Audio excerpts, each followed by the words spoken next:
You know that simple blood test you get at a checkup? Ever wondered what it can really tell you about your health? Well, the answer is a whole lot. Today we're going to dive deep into the world of hematology, the science of our blood. It's one of the most complex systems in our bodies, and a single drop can hold the secrets to our well-being. It's a question that drives an entire field of medicine, right? From our energy levels to how well we fight off infections, so much of it comes back to the health of our blood. But what happens when something goes wrong? Who are the specialists we turn to?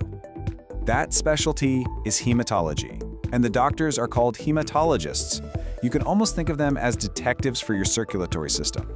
They're the ones who follow the hidden clues inside your blood to diagnose and treat everything from common iron deficiencies all the way to really life-threatening cancers.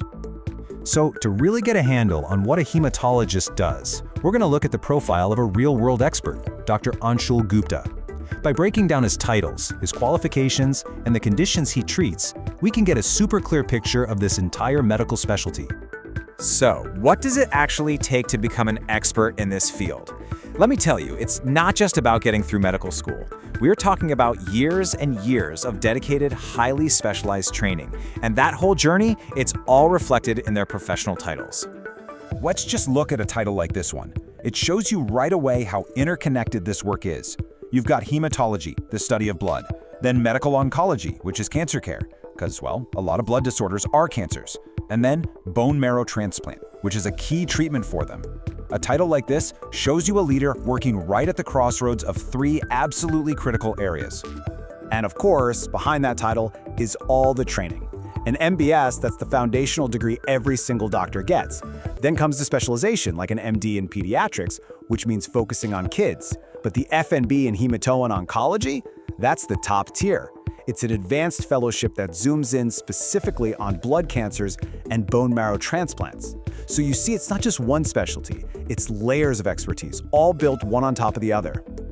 Okay, so now we get what it takes to become a specialist. But what do they actually treat?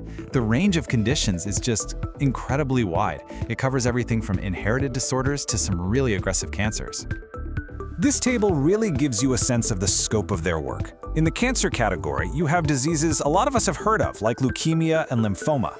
Then you've got genetic disorders, stuff like sickle cell anemia that people are born with. And finally, deficiencies, which many of us might be familiar with, like anemia from low iron. A hematologist has to have deep expertise in all of these completely distinct areas. It's a huge undertaking. Now, for many of these severe conditions, there's one procedure that really stands out as a powerful, often life-saving intervention: the bone marrow transplant. Think of it this way. Your bone marrow is the factory that produces all your blood cells.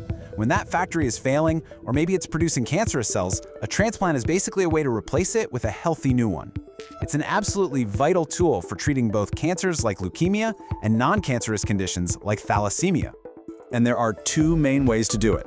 An allogenic transplant is when you get healthy stem cells from a compatible donor, kind of like getting a new engine part from someone else. An autologous transplant, on the other hand, uses the patient's own healthy stem cells, which were collected and saved earlier. That's more like using your own perfectly good spare part that you had stored away just in case. Okay, so we've got the training and we've got the treatments. But what does all this expertise look like in action? How do we measure the real-world impact this has on people's lives? Let's start with a number: over 500. It's easy to just see a number on a screen, but really think about that for a second. That's over 500 individuals, 500 families whose lives have been fundamentally changed by this single, incredibly complex procedure. Or how about this one? Over 80,000 patient consultations. That represents decades of listening to patients, of diagnosing their conditions, and of guiding them through some of the toughest times of their lives. The sheer volume of experience there is just astounding. But, numbers only ever tell part of the story. A quote like this one from a patient named Amit that gets right to the heart of it. When patients are at their most vulnerable, that kind of trust, that confidence in an expert's skill, well, it's everything. And the impact can go so much further than just individual patients. True expertise can be used to build entire programs. Establishing a successful transplant program from scratch, especially when you have limited resources, doesn't just save one life. It creates a system that can save countless lives for years and years to come. Now that is a legacy. So let's bring this all together. What's the big takeaway from this deep dive into the world of a blood specialist? Why does all this matter? It's simple, really. Our blood is our lifeline, and the specialists who dedicate their entire careers to understanding it play an absolutely crucial role in modern medicine. Their work covers the whole spectrum, from figuring out the results of a routine blood test all the way to performing one of the most complex medical procedures in existence. And that kind of leaves us with a final thought, doesn't it? We've just seen the incredible depth of knowledge needed for just this one specialty. As our understanding of the human body keeps growing and medicine gets more and more complex, it really makes you wonder, just how vital will these hyper-specialized experts be for our own health in the years to come?